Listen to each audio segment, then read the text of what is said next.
I'm Abby, I have a lot of records, and this is Vinyl Monday.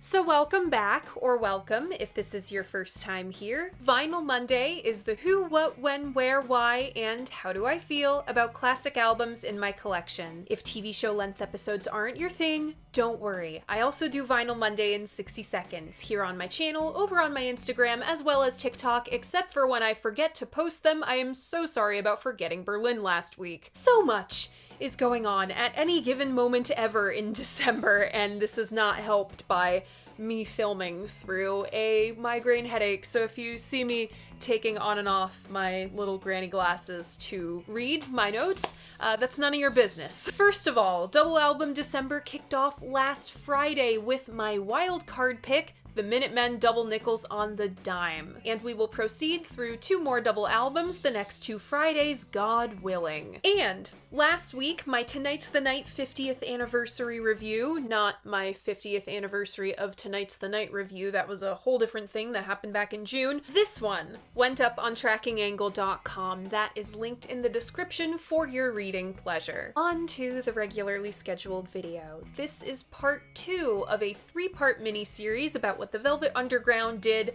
after the Velvet Underground. Part 1 was last week, that was Lou Reed's Berlin. When I developed the concept for this mini-series, I thought that I would have to introduce this guy as like the unknown of the bunch. But at 83 years old, he has suddenly been catapulted back into the pop culture consciousness through collaborating with Charlie XCX for the Wuthering Heights soundtrack. Or sorry, Wuthering Heights soundtrack. I don't think any of us are particularly hopeful. This is probably the timeline in which the Charlie XCX Wuthering Heights score is going to be better than the Wuthering Heights film itself. But that is neither here nor there. It just goes to show you that this guy has always been one of rock and roll's great experimenters. But today's album is not drone or noise or a German lady singing over a creepy harmonium. It is full of sweet and totally original confections, though it took a lot of sour to get there. This week's album is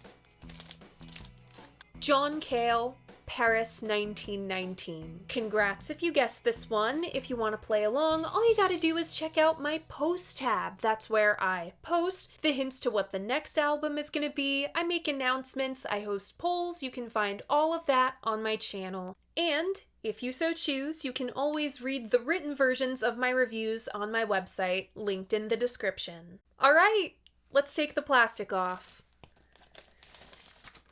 So my copy is a US original. I bought this from the record store by my college campus years after I graduated. That store and the owner, Joe, are both really special to me. The Beastie Boys' Fight for Your Right to Party was the first thing he ever sold me. It was one of the first pieces I ever added in my record collection. Like 6 months ago, he was in the shop, which he isn't always there, and I mentioned to him that I hadn't found a copy of Paris 1919, so he set this one aside for me. That visits haul was crazy to begin with. It was like No New York, Kimono My House, Black Flag Damaged, and this. Really running the gambit of my music taste. So thank you, Joe, for selling me this copy, and oh my god, now that people know I own a copy of Kimono My House, they will never stop requesting Kimono My House. The Paris 1919 cover art was photographed by Mike Salisbury. I love all the Art Nouveau references. The soft lines, the dreamy mucha color palette of creams and browns, the look of early photography, and of course, the classic Art Nouveau lettering. I feel like I've seen this specific lettering somewhere before, but I can't put my finger on it, so if you know the thing that I'm thinking of that I somehow don't know what I'm thinking of, please leave it in the comments. On Paris 1919, we of course have John Cale on lead vocals, viola, acoustic guitar, piano, and keys. He's backed by Lowell George on guitar, Wilton Felder on bass, and Richie Hayward on drums. The UCLA Symphony Orchestra is prominently featured with arrangements by John Cale. Paris 1919 was produced by Chris Thomas. Roll transition.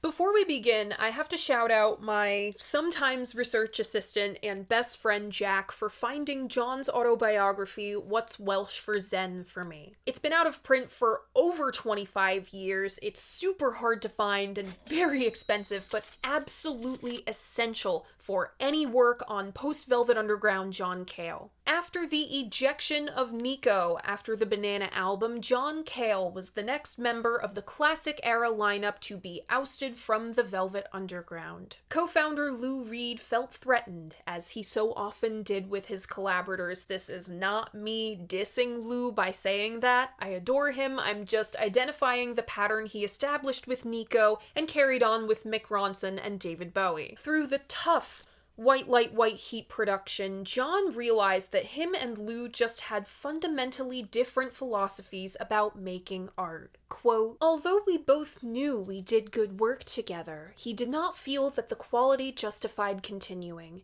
It was a conceit of mine, and maybe still is, that art demanded that you create it. It was there as a facilitator. It made me know more of who I was, and I enjoyed it. If your failure to get along with someone caused paralysis, then it was indeed pointless. But I never felt that way about our collaboration. Lou led the charge to fire John after White Light, White Heat. There are several tellings of this event. Victor Bockris asserted that the whole band was to go out to lunch together. John didn't show, he makes this sound like it was a recurring thing, so he was out. Version number 2, which is John's version, says Lou met Sterling Morrison and Mo Tucker at a restaurant where he issued them an ultimatum. If John goes on this next tour, I'm not going. So he forced their hands to unanimously fire John. And a third version follows that outline, but has Lou flaking on the band meeting in which John was to be fired, leaving Sterling and Mo to do his dirty work. If that is not the most Lou Reed thing I've ever heard. John said, quote, I thought, and still do think, we could have done great things together. I am not belittling the past at all. I honestly think the best is unrealized.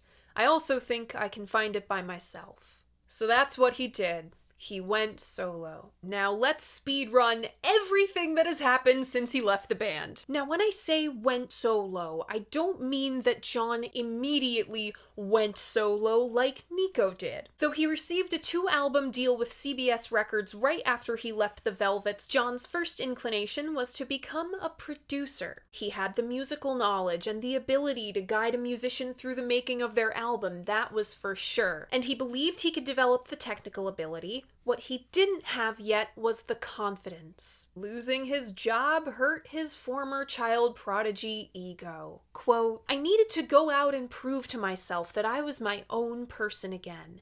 In that way, Lou did me a favor.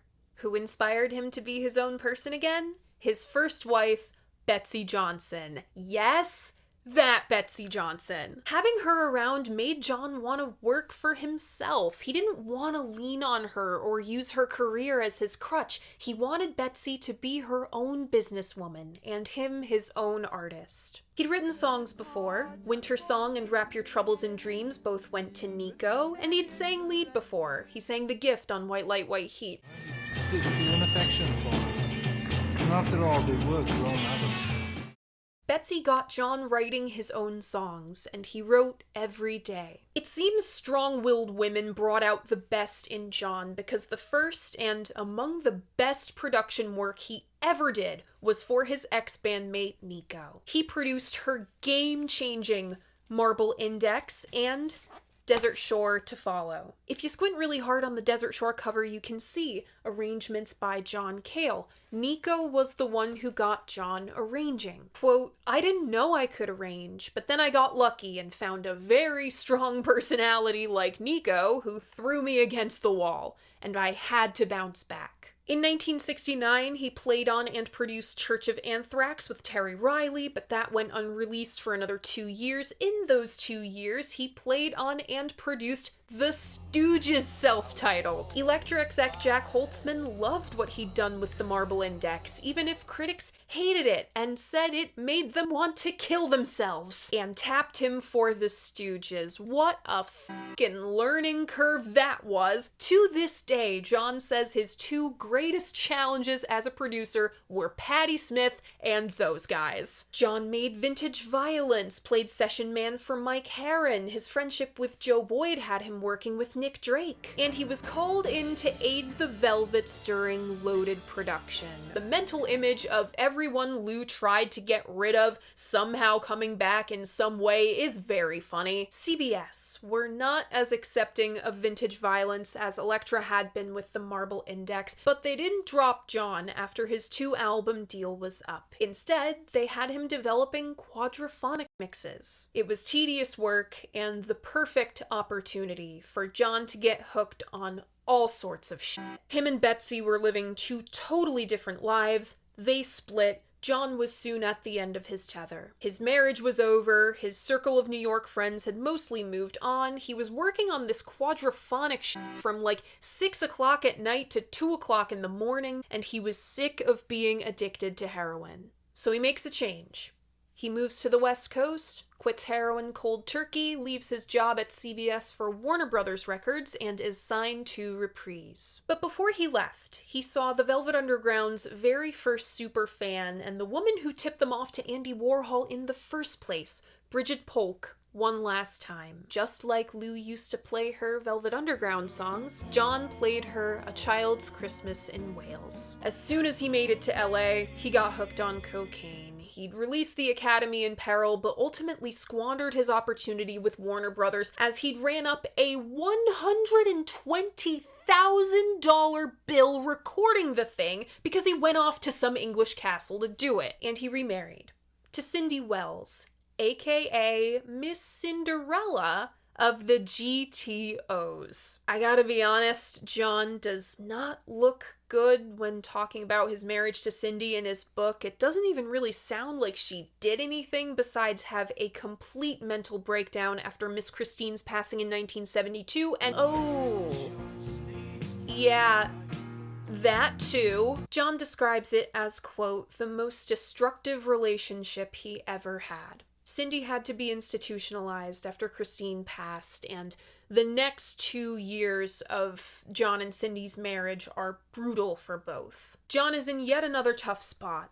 A marriage on the rocks, addicted, which is basically the same as he was before he left New York, but now he's 6 figures in debt. Quote, I couldn't deal with Warner Brothers. I couldn't deal with Cindy. I couldn't deal with myself. He spins right out into the path of producer Chris Thomas. Chris had just left London and the tutelage of George Martin for LA himself. And there were some weird similarities between him and John. Chris's mother was not only also Welsh, but knew John's mother's boss from the school system that she worked in. Artist and producer got on famously. They got into some crazy antics together, like Chris clinging onto the hood of John's car as he sped up and down Sunset Boulevard. Now, how did an album like Paris 1919 happen? I mean, we already know the personal circumstances that led John here, but how did the music happen? It seems unlikely considering John's past material and who John is as an artist. He didn't grow up with pop music, he was a child prodigy, he was set to study under Leonard Bernstein before changing his mind and moving to New York where he worked with Lamont Young. He hated folk music, he deemed it pointless. Like Lou Reed, he hated hippie shit. Through Lou, John got a feel for pop songwriting. The Paris material was also inspired by how Jackson Browne wrote. Nico had sang a few of Jackson's songs in the past. John liked how he could make a mean song sound like a love song. Now, the same year the Velvet Underground debuted, 1967, the Moody Blues reinvented themselves with Days of Future Past. Other groups had tried their hand at it before the Moodies, but Days of Future Past was the first really successful combination of classical music and rock and roll. I mean, classical sensibilities had been around in pop music for a long time. See Pet Sounds and What Brian Brian Wilson was trying to do with Smile, early Bee Gees, I think their utterly perplexing Odessa, and Procol Harum, who Chris Thomas had worked with. He heard his live album with the Edmonton Symphony Orchestra, and it got him thinking about combining classical music with rock and roll. Being in LA in the early 1970s, he was hearing more rock and roll than ever, so he thought, why don't I write arrangements for this stuff? John and Chris selected the criminally underrated Little Feat to be the Paris 1919 band, plus Motown Records session man Wilton Felder on bass. Paris 1919 was recorded at Sun West Studios in LA. Interestingly, the overdubs for Neil Young's much maligned self-titled debut album were also recorded there. They must have had the capabilities to record an orchestra. And despite the cocaine-fueled insanity, and despite himself, this was the most time that had gone into any of John's projects to date. Solo or otherwise, his previous studio albums, collabs, and the Velvet's operations were all designed to be off the cuff. Not this, though. The track listing of Paris 1919 goes as follows.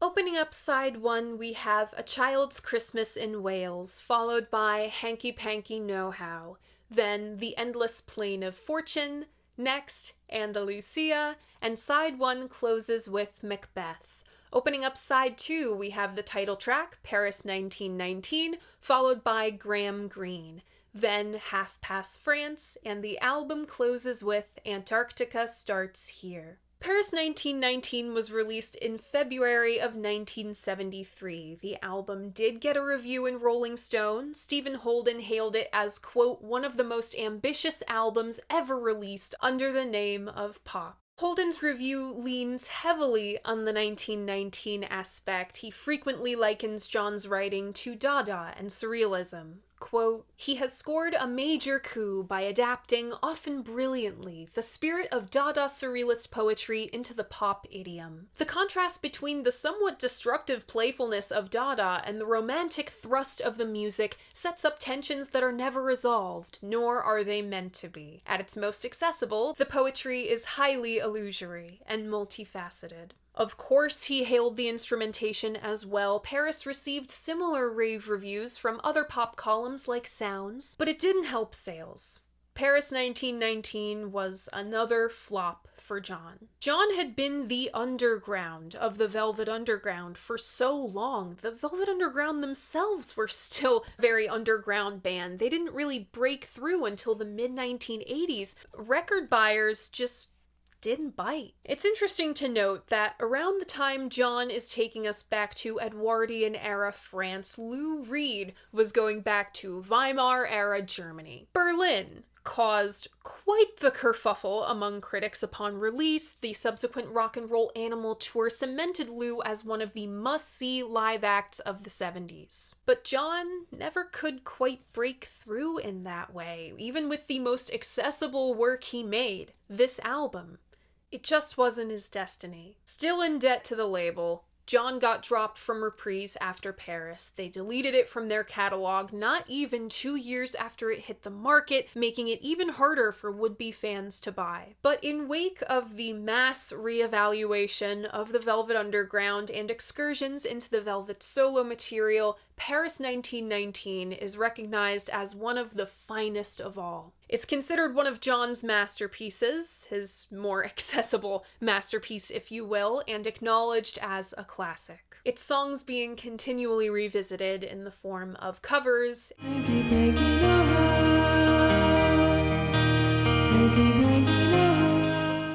and homages. Neil Halstead wrote a love song about listening to Paris 1919 with his partner. It was meant for a third Neil solo album, but instead wound up on the latest Slowdive record. It's called Andalusia Plays. It's such a beautiful love song, it makes me feel like throwing up when I hear it. More than I feel like I want to throw up now. Oh, Richard, I'm ailing. The doctor must prescribe me cocaine. Or maybe a trip to the seaside. So, What do I think of Paris 1919?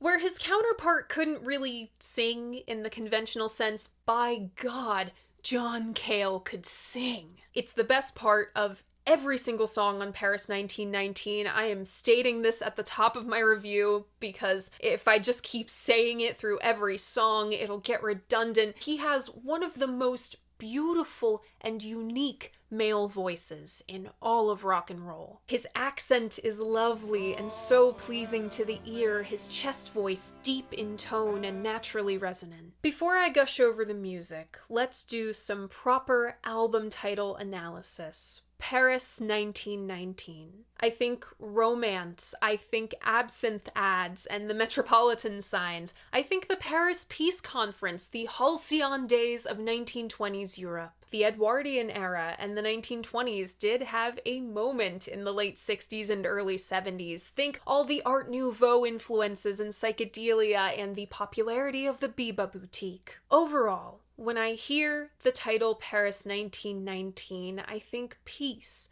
beauty, romanticism, pre-World War II excess. That last flash of innocence before the 1930s. This isn't much of a concept album, but Paris does repeatedly reference this time. The music of Paris 1919 embodies all that and more. A Child's Christmas in Wales just about knocked me on my ass when I first heard it. I was so blown away, I had to go back and hear it again. He gets a bit lost in how ornate the arrangements are, but listen to Wilton's fills. There's a stunning interplay of piano and shimmering organ, John's instruments, with the layered guitar and slide guitar. It's bright, shiny, optimistic, and a catchy pop arrangement to juxtapose John's absolutely odd writing. A Child's Christmas in Wales is named for a Dylan Thomas work, but other than that, doesn't bear much similarity. Thomas's story lacks oranges and cattle, but there is mistletoe. Name checks another one of Thomas's works, Long-Legged Bait. John's lyricism is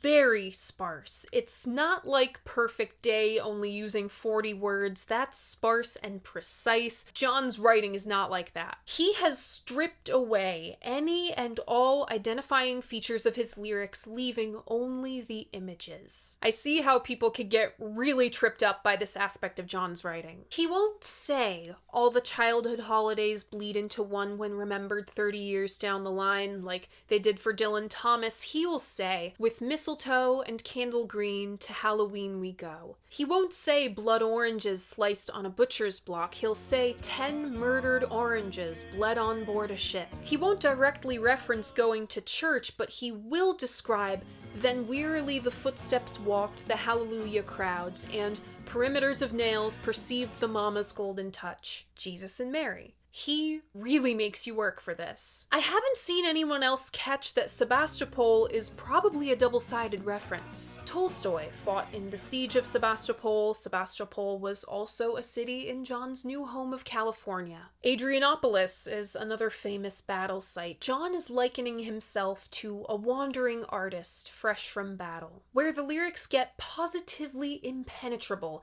is Hanky Panky Know-How. Though the Hanky Panky Know-How hook is catchy as hell. That'll be stuck in my head all day. The music is made for a gentle romantic ballad with cello, violins, acoustic guitar, and a quaint little tambourine. John's organ glides over the outro in one long note, but after hearing the alternate take on the 2006 re-release of Paris, I have to say I prefer the alternate version with John's droning viola. Nothing frightens me more than religion at my door. At least some of this song gets existential.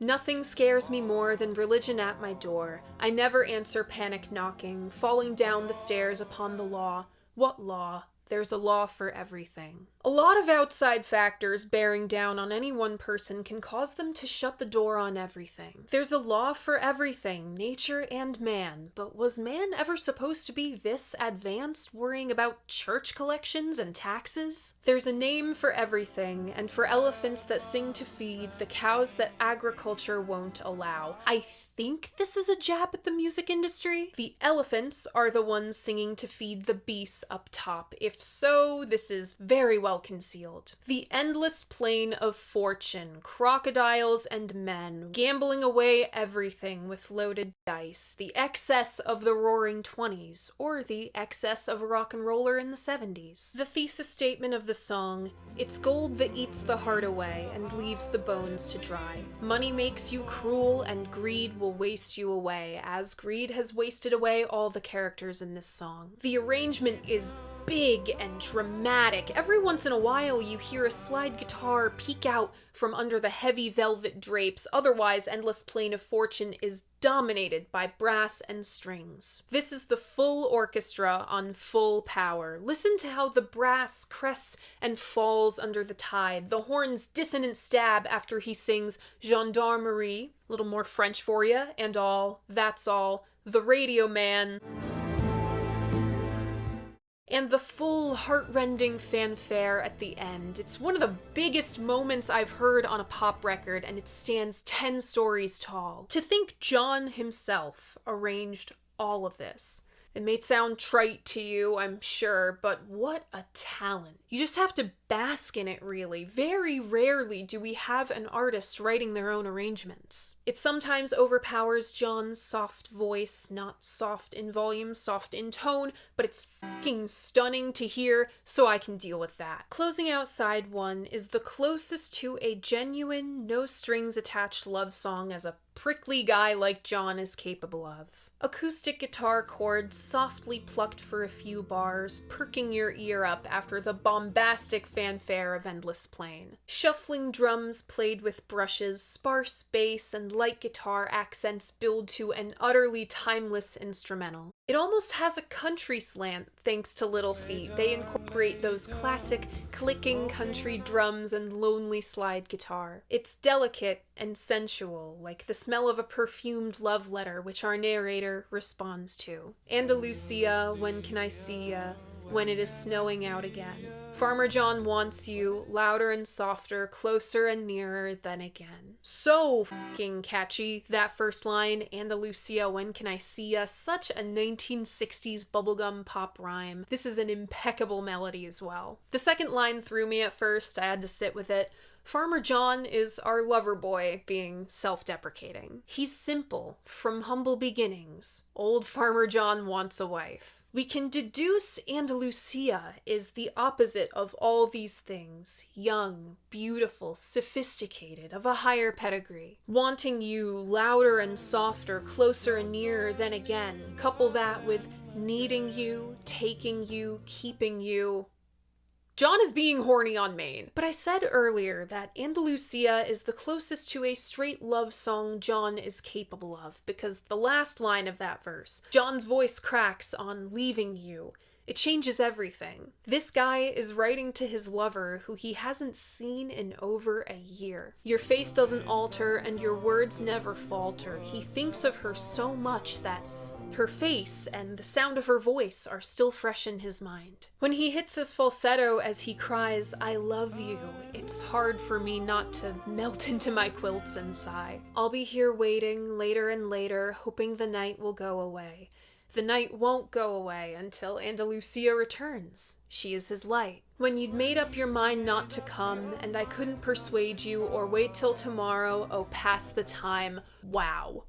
Wow, wow, wow. What a fucking stunning way to phrase him losing her. Two lovers have become ships passing in the night, and it's not certain if Farmer John will ever see his Andalusia again. All the greatest love songs have an element of uncertainty. You're asking me, will my love grow? I don't know. Stick around, it may show. I may not always love you, but long as there are stars above you, you'll never need to doubt it. That voice singing those lyrics over that arrangement makes Andalusia one of the greatest love songs of all time, as far as I'm concerned. You didn't think someone could write a rock and roll song about the Scottish play? Think again! Side 1 closes with this number that blows the doors open, a rocker named Macbeth. And my body is screaming at me to stop now. I'm gonna, run through Macbeth really quickly. I'm gonna, read my outro and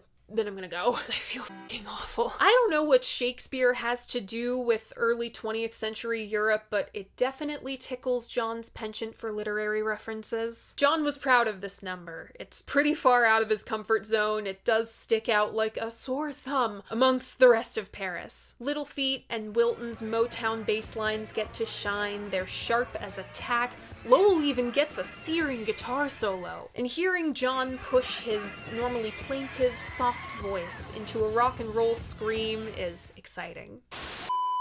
Hey, audio only Abby here. Very rare that I make an appearance. Well, not make an appearance. The whole point of me being here is that AD Prime was too sick to make an appearance and finish filming. Since that was the only day I had to film this episode, I do have a real life outside of this, mind you. I'm filling in for the next 4-ish minutes and reviewing side 2 of Paris 1919 while you see some lovely looping B-roll. I like this album too much to give up on the review. The show must go on. Flipping over side 2 brings a tonal shift, the stately title track. Paris 1919 is scored entirely by orchestra, a very unlikely greatest hit for anyone else, but for John Cale, totally likely. This song is about the joy that World War I was officially over after the Paris Peace Conference, but the people are still dissatisfied. This is best illustrated by the linchpin line in the song. The crowds begin complaining as the Beaujolais is raining down on the darkened meetings on the Champs-Élysées. Some live in excess, some live in poverty. Some live in peace with swooning strings and birds chirping and the faintest ooze, and some conspire in the shadows for something even worse. The Wikipedia page for Paris 1919 also suggests it may be about a wedding. There are wedding bells in the song, lots of wedding-related imagery. John wears a wedding white suit on the white cover. I think John uses the image of a wedding to communicate an imperfect reunion of the world stage after the war. The innocence of this pre-World War II time is a ghost to those of us born long after both wars. Graham Greene is another musical oddball of Paris 1919, the closest to reggae a Welshman can get. He sounds a little silly barking these words out over this jaunty instrumentation. It's got marimba and everything. He admitted this was the first thing he'd written after he decided to exclusively work on classical music from here on out. Cocaine is one hell of a drug. The longest song on the album, Half Past France, stands on well-paced, intricate guitar work by Lowell and a droning organ from John. A lot of people seem to interpret this song as being about a traveler on a train halfway between Dunkirk and Paris. I think it's about being halfway between Dunkirk and Paris. Halfway between war and peace. This is bolstered by the narrator bearing a positively wartime mindset. But from here on, it's got to be a simple case of them or me. If they're alive, then I am dead. Pray God and eat your daily bread. In this context, name drops of Norway, Dundee, and Berlin make sense. This man is a traveler, yes, but a traveler in the sense that the narrator of The Partisan is a traveler. There were 3 of us this morning, I'm the only one this evening. I've changed my name so often, I've lost my wife and children. I'm not afraid now of the dark anymore, and many mountains are now molehills. Wish I'd get to see my son again. Half Past France may also be about John himself. The man always searching for something more, but no city, business move, or wife can quench his thirst for adventure. It's a lonely existence being a seeker. Half Past France is a hymn to a past life we know we can never return to, whether that was life before wartime or the comfort we once felt in our circumstances. The church organ swelling at the end is just gorgeous. I would have loved to have Half Past France as Paris 1919's closer, setting us off on some great journey into the unknown, but I'd be silly to refuse Antarctica starts here. John employs a warmer, fuzzier, decidedly 70s sound on the organ. John's voice is left battered by substances or exhaustion. It makes a lament of a woman's lost beauty and time sound intimate, like the powder cracking as it sets in her wrinkles. The accordion kicks in, but just for a moment. The chords destabilize themselves. John's whispering pitters off. The song lifts away like a dream as you wake up from an afternoon nap. The golden sun shimmers. All right. That's it for me. Back to the regularly scheduled program. Sorry to skip out on that. Pisces is the sign of the fish, right? Two fish swimming in opposite directions. Both Lou Reed and John Cale are Pisces. Lou was the fish swimming up, bizarro as his excursions could get. I am the table! He had that radio rock and roll background. He could appeal to pop in his own twisted way. John is the fish swimming down. The dark star. He has a magnetism about him, not charisma. Magnetism, they're different. He's refused to do the same thing twice, always searching for some outer bank. This got cut from my Beatles Note by Note episode, but Adam and Kenyon asked me about which rock stars I find hot. They were asking about like Robert Plant and Jim Morrison and whoever else, and I was laughing, saying, you're not just barking up the wrong tree, you're in the wrong forest. One of them asked what I thought of Lou Reed, and I said, John Cale. Unlikely as it may seem at a glance, there's a through line of all the men I've been infatuated with. The rock stars I like and the men I go for in my everyday life. The ones who shove their guitars in front of amps, can hold their own with Sun Ra, the ones invoking some primal, otherworldly shit when they sing. The ones dressed in black, sitting in a corner with a hank of dark hair over their face as smoke pours out of their cigarette. What an asshole. What a little shit. They just don't understand you, subversive one. I want the fish that swims down. I would call Astral Weeks a distant cousin of Paris 1919 in the sense that they're both ethereal, impenetrable, deeply feeling, plain and simple. Paris 1919 is fucking stunning. The production is top notch. I'd expect nothing less from a man who is a producer himself. It's velvety soft and thick, a little country, a little classical, a little pop, a little rock and roll. The players fill out John's writing with a lush, warm spiced sound. This is such a winter album, a child's Christmas. When can I see ya? When it is snowing out again. Antarctica starts here. Even the album art is white. Paris's warm, ephemeral moments feel like a warm cinnamon in your chest. But Paris 1919 is also cold. It has the weight of an old man looking back at his photo albums and finding he never stopped grieving his first wife. It's amazing that an album written by a 30-year-old can bear the weight of a man of 100. This is like no other album John ever released. Sure, you could say that about any of his albums, but this one especially. He tries to hide his heart on Paris. Ornamental instrumentation, strings and bells, literary references, and lyrics obscured by themselves. After drawing those heavy curtains back, I found that this might be John's most personal work. He tells of nostalgia, dissociating, love, and loss. He expresses the eternal unrest that lies in your heart when you're an artist. The drive behind all his work for nearly 60 years. Always being in search of something, but not knowing what it is. It's as unattainable as the fish swimming down, the dark star on the outer band of the galaxy. It's ghostly. Once you think it's in your grasp, it's gone. It's hard loving the restless soul because once we feel that urge for going, you can't stop us. Best to enjoy Paris 1919 while it's in your arms, before it slips away into the cold winter's night.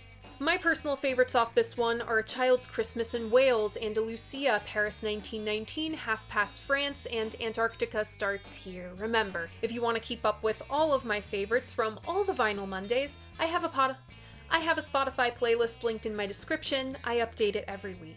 And that is it. That was Paris 1919. What do you think of this album? What do you think of John Cale? Leave a comment letting me know. I love hearing what you guys have to say about albums that I love. And remember, despite what some guy on the internet says, Your opinion matters. If you like what I do here, you should like this video and subscribe to my channel. I post new episodes of Vinyl Monday mornings at 11, and the next double album December on Friday at noon, God willing. Thank you so much for watching, and I'll see you guys then. Bye!